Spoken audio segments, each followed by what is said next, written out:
Murderers, rapists, drug dealers, thieves, they're all entitled to an attorney in the criminal justice context. Battered women seeking refuge, impoverished families living on the streets because their homes have been foreclosed on, single parents hoping to enforce their right to child support against deadbeat partners, people without jobs who don't understand their rights under bankruptcy law. None of them are entitled to an attorney in their civil matter. While that's not to say that every indigent person in every civil matter should have the right to an attorney, where we have a national failing economy to blame and we have fundamental rights that are not being enforced, causing a virtual equivalent of no rights, society has to come together to form a solution. The worst part about this growing gap in justice is the fact that it's disproportionately affecting minorities.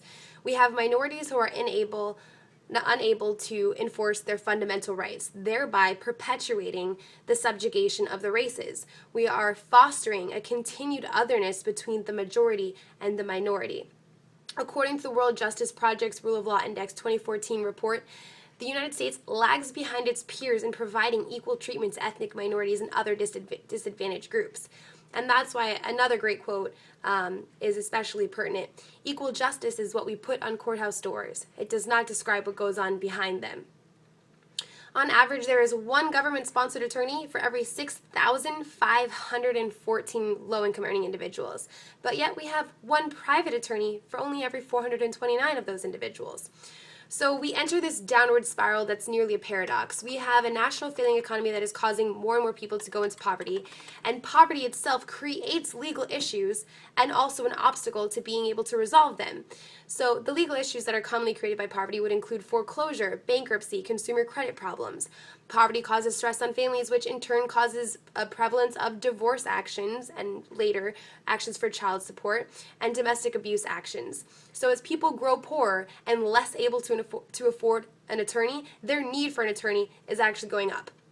So concomitant with that downward spiral, we also have stress on graduating law students that's preventing them from doing pro bono work to cure this gap in justice. The average University Law School student graduates with $150,000 in student loan debt.